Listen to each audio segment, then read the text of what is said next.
It is necessary to have a fabric mill in New York recreate the fabric in a custom run.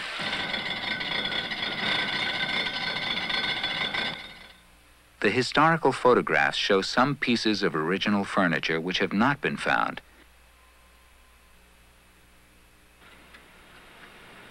Using the drawings from the Prairie Archives in Milwaukee, accurate recreations of the missing Meyer-made pieces are developed. What we were given out of the archives is a set of very small-scale drawings, which were obviously reduced down. And so I've taken these and with proportional dividers exploded the drawing and brought it up to full scale. And the full-scale drawings to pattern off of. And then my project is to build that piece from just as they did it in probably at the turn of the century in 1909 when this was built. The method of building is called a bench building. You just start and every piece is fit together by hand individually. It's a very fussy piece because it has some very lovely, nice details, and all of that has to be, which is a lot of fun to do, but it takes a lot of time also. As missing pieces of furniture are being recreated, the recreation of the right designed carpets begins. The designs from the Prairie Archives in Milwaukee are transferred to the carpet backing.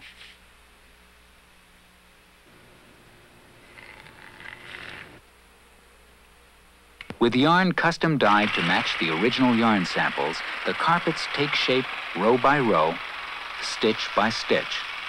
These will be the most perfect reproduction of floor coverings yet accomplished in a Wright home. Meyer May loved his books and loved to read to his children. Remarkably, many of Meyer May's original books are found in the house, still on the bookshelves. One by one, the leather covers are retooled and replaced, using the ancient bookbinder's art.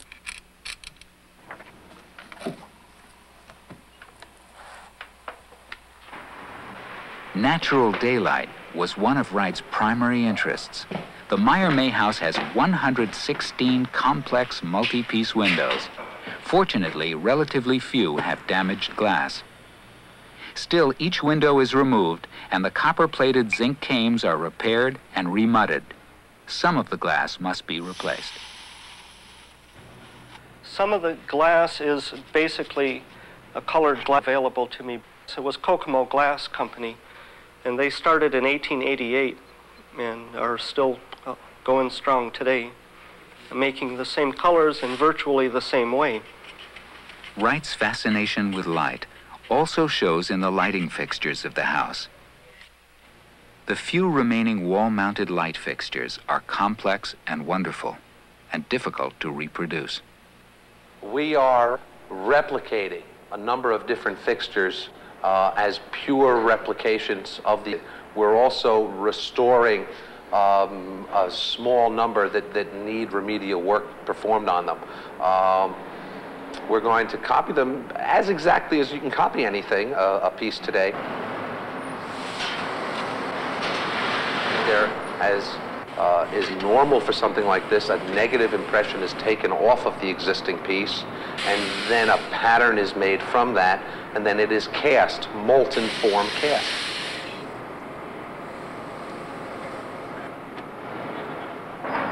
The material is an architectural bronze. It's the most fluid material to be used. Had we tried to be super pure and keep the same alloy precisely, we wouldn't have been able to keep the thinness. So it's easier in this case and more practical to keep the physical dimension where we need it, and then with the skills of the patinist, the person who puts on the patina, to then play with the color. The castings then are cleaned, the proper term being chased, with files as well as chisels and hammers. And then they will be assembled to become, from their independent little elements, to become chassis-like. Then they will be patinaed so that we'll get the color of the piece at some point in time. Now, curiously, nobody knows if it's the point in time that Frank Lloyd Wright wanted When he made these pieces, did he say, let's put them up bright and time will take them to color? Or did he say, whoa, let's look at these things as they should be 10 years from now? But nobody can answer that. So we're putting it down color that exists now, which is a charming color. It's a lovely color. But not much. Even lighter and grayer than sample. Here, let's Yeah, well, The paint analysis shows that the original color scheme was sophisticated and complex. Warm ochres, light yellow-green, and the golden oak used as a key color throughout the house. In places, the original paint was not applied as flat color, but had been stippled in multiple colors onto rough center. With careful matching of the process, the technique creates a golden earthen surface.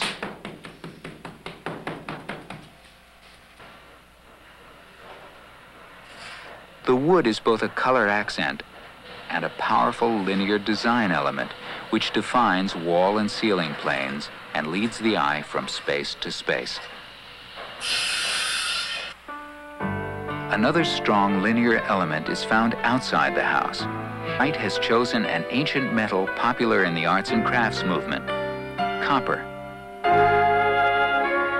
Before the May house, Wright had used copper, but never as much and never in such a decorative manner. Careful examination of the copper in protected areas shows that it had been coated to create a green-black patina instead of the characteristic bright green one would expect from uncoated copper. The damaged copper must be replaced, and copper must be returned to the dark finish Wright had envisioned 3/4 of a century ago. That would solve one problem, but how then would we deal with the areas where we've got a black and green mixture? Samples of the old coated copper are sent to experts around the country. Many coatings are tested and rejected. Finally, a special mixture of pigments and carriers is found which both matches the original color and is capable of withstanding weather and oxidation. The care in restoring the exterior of the house continues with the garden. Maybe, and from that perspective anyway, but not as... Using old exterior photographs, the garden is planned. Well, this one is about a 36-incher, and then... Plants of the same height, species, even flowers with the same colors are chosen. As the Meyer May house nears completion, the garden is stalled. Flowering plants in the garden will provide cut flowers within the home, bringing the outside in, as Wright would have wanted. Finally, after almost 2 years of highly skilled work by dozens of experts in dozens of trades, everything comes together.